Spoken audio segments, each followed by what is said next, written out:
నమస్తే అండి. తెలంగాణ ఆంధ్ర వంటలకి స్వాగతం. మనం మురుకులు చేసుకుందాము. ఇది మురుకులే కదా ఏముంది అని అనుకోగలరు మీరు. దీంట్లో స్పెషల్ ఉంది, మీకు చూపిస్తాను నేను. అందుకే మీకు చూపించడానికి నాకు వచ్చింది మీకు చూపిస్తున్నా అండి. చూడండి, ఇది 1/2 kg బియ్యం అంత పిండి అండి. ఇది అంతే వేసినా అండి. దాంట్లో చూడండి శనగపిండి, ఇది చూసిండ్రా, ఇది 1/4 kg అంత ఉంటుందండి. వేసుకుందాము. పసుపు అండి కొంచెము, చాలా కొంచెము. కారపొడి అండి, మనము ఐస్ క్రీమ్ చెంచా ఉంటుంది చూడండి, దాంతో 4 చెంచాలు వేసుకున్నా అండి కారపొడి. ఉప్పు అండి, ఇది ఒక 2 చెంచాలు వేసుకున్నా అండి.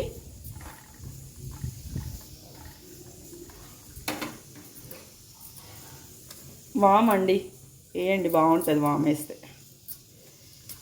చూడండి, నువ్వులు కడిగి పెట్టుకున్న నువ్వులు బాగా వేస్తున్నాను. కొంచెం బాగా వేద్దాం, కనిపిస్తాయి.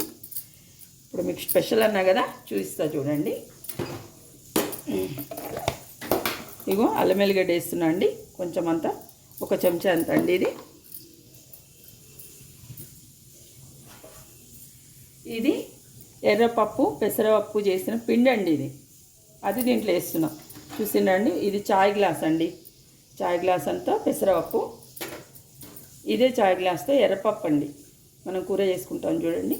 ఇవి 2 కలిపి ఇట్లా మిక్సీ పట్టుకున్నా అండి, వేస్తున్నా చూడండి. ఇప్పుడు చూడండి, నేను నానబెట్టలేదండి, రాదే నేను ఇట్లా పొడి చేసుకున్నా చూడండి. మనం ఏం నానబెట్టేది అవసరం లేదండి, వేసేసుకుందాము.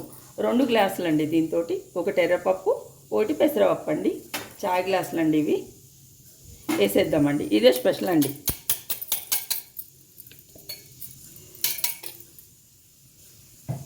మనం ఒక్కసారి కలుపుకుందామండి. బాగుంటాయండి, చేసుకోండి మీరు.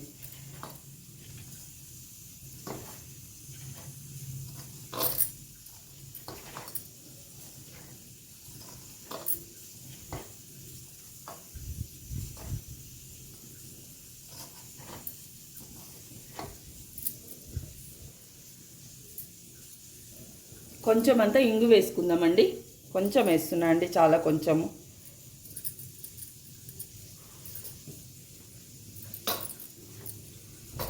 ఒక 1/2 స్పూన్ అంతా వేసుకోండి, ఇంగువ సరిపోతుంది. చూడండి, కలుపుడు అయిపోయింది. ఇప్పుడు కొంచెం నూనె పోద్దామండి దీంట్లో.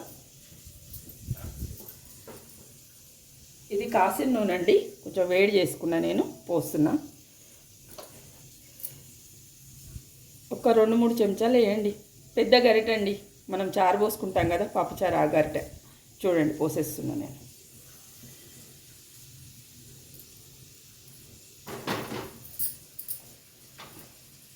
కలుపుకుందామండి.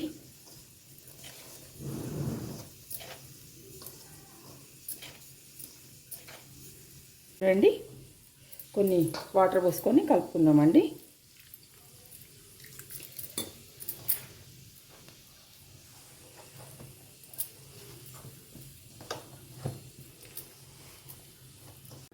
నూనె కాగిపోయిందండి, ముద్ద ఇట్లా తడుపుకున్నా నేను.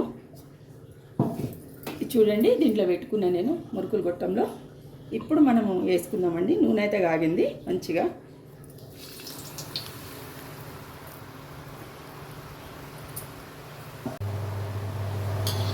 చూడండి, అయిపోయిందండి. చూసిండ్రా, చాలా బాగుంటుందండి ఇవి. వేసుకుందామండి. తెల్లగా తీయకండి, కొంచెం ఎర్రగైతేనే బాగుంటాయి. తెల్లగా తీస్తే బాగోదు, కొంచెం కరకర ఉండాలి కదా మనకు కూడా. చూడండి, ఇట్లా ఉండాలండి.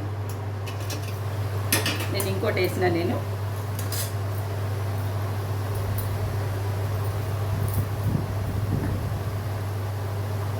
దీంట్లో ఇంగు వేసుకోండి, కొంచెం ఇంగు వేసుకుంటే మనకి అదంతా ఉంటుంది కదా, శనగపిండి అవన్నీ, మనకి కడుపు ఉబ్బరం ఏముండదు. ఇంగు వేసుకోండి మీరు కొంచెం.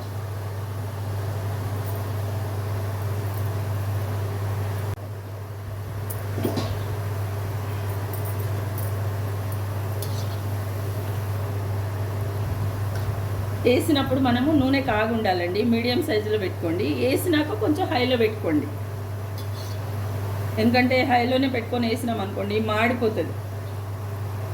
మీకు తెలియదని కాదు, నేను చెప్తున్నాను మీకు అంతే. ఇంకా కొంచెం కాలాలండి, ఇది కాలినాక తీసేది.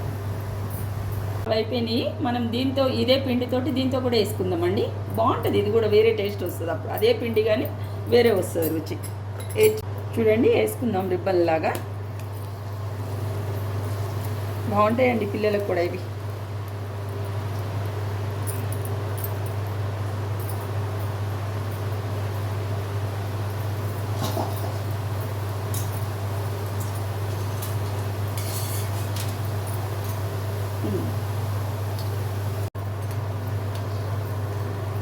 చూడండి ఇది కూడా అయిపోయింది.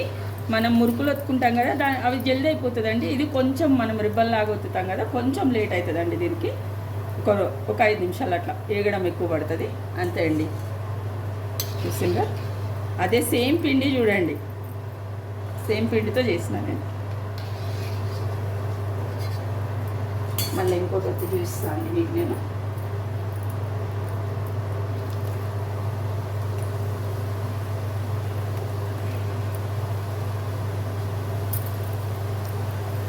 చూడండి ఫైనలీ మన మురుకులు, మన రిబ్బన్ పకోడీ అయిపోయిందండి. చాలా బాగుంటుందండి. దీంట్లో పెసరపప్పు, ఎర్రపప్పు, ఇంగు వేసిన అండి, అదే స్పెషల్. నేను ఎప్పుడు ఇట్లనే చేస్తాను, ఎందుకంటే శనగపిండి కూడా వేస్తా. మొత్తం శనగపిండితో ఎప్పుడు చేయనండి, అది కూడా ఒక 1/4 కిలో అంతా 2 కలుపుకొని వేసుకుంటాను నేను. చాలా బాగుంటాయి. మీరు చూడండి, చాలా బాగా వచ్చినాయండి. చూసిండ్రా అండి, చాలా బాగా వచ్చినాయి. ఇవి కూడా చూడండి, చూపిస్తాను మీకు నేను. చూడండి కరం కరం అంటున్నాయి కదా, ఇంకా చూడండి చాలా బాగుంటాయండి. ఏం గట్టిగా ఏమి ఉండవండి, పిల్లలు కూడా తింటారు. మీరు టిఫిన్ బాక్స్లో స్నాక్స్కి పెట్టియచ్చు. పిల్లలు 11 గంటలకు తింటారు కదండి, అప్పుడు పెట్టియచ్చు, సాయంత్రం పెట్టచ్చు. చూడండి ఇంతే అండి, చాలా బాగుంటాయి. చేసుకొని తిని చూడండి. వాళ్ళు రేపు అంటున్నారు కదండి, పెసరపప్పు ఈ పప్పులు తినండి, అవి తినండి, ఇవి తినండి. మనం కొనుక్కునే బదులు మనం మిక్సీలో 2 గ్లాసులు పప్పు వేసుకొని చేసుకుంటే మనకు బ్రహ్మాండంగా అవుతాయండి ఇవి. బియ్యపిండి, శనగపిండి, పెసరపప్పు, ఎర్రపప్పు చేసుకొని చూడండి, చాలా బాగుంటుంది. మీకు నచ్చితే నన్ను సపోర్ట్ చేయండి. ఉంటానండి మరి ఇక. నమస్తే అండి.